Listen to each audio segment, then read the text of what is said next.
Even when I was very young in school, learning was a pleasure for me. I think even today at this age, if you give me a subject and ask me to study and write an exam, I will do it happily. I love it. So for me, at that point, learning meant studying and scoring well in the exam, and I would never pardon myself for the mistakes I made. Looking back at my school years, I remember the instances when I didn't do well, because it was for me unforgivable. So to that extent, I loved learning. When I attended Hazel Mackay's first conference, I understood that learning meant many things.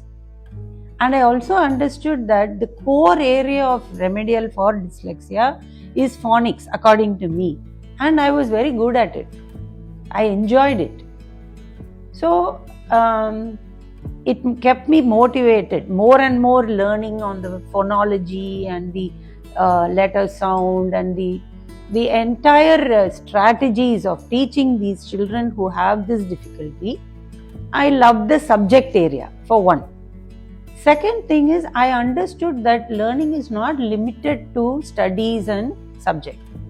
Children learn differently, and there are many things you can learn, and learning happens from the moment the child is born. So for me, the most amazing thing in the whole world is to see a newborn, how the blossoms and blooms, how the individual learns and learn what he learns, how much he learns. These were all very fascinating to me, and so I think I was in the right job. So next is my temperament.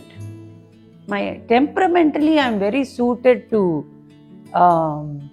anything challenging. I love challenges.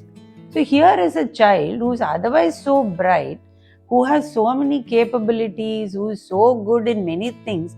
Why he is struggling with something as taken for granted as something, spelling and reading, which just happens automatically, seemingly automatically. So the challenge really kept, till date, it keeps me motivated. And the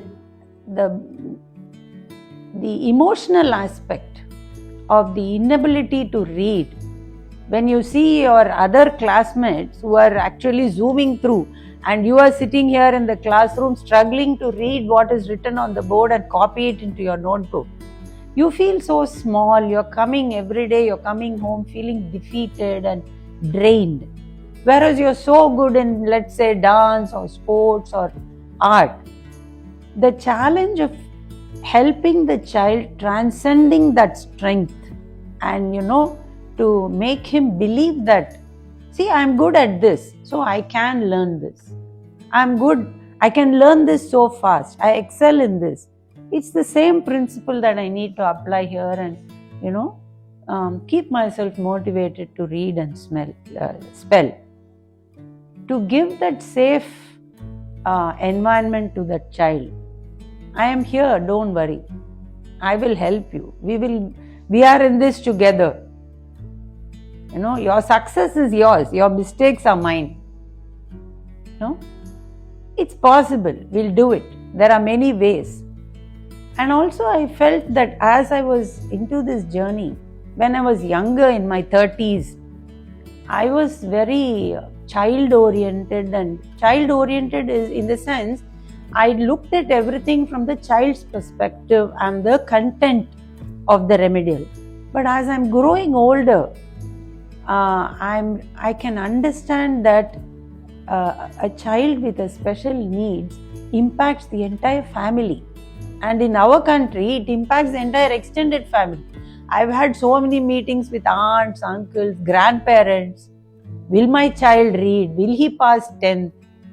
So the impact it makes on the entire family, the challenge, it leads to so much anxiety, so much self-doubt for the parents. Am I doing the right thing? Is she the right person I'm going to? Will he at all do well in life?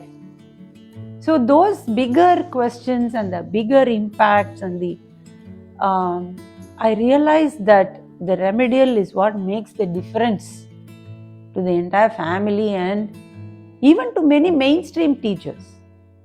They struggle and they're so invested in the learning of the child, and they're puzzled. Why is such a smart child? What is the issue? So when through this remedial intervention that we are doing in Diksha, the impact that it creates is not small. It is highly impactful, and it makes a huge difference, immeasurable difference. So that's what keeps me motivated.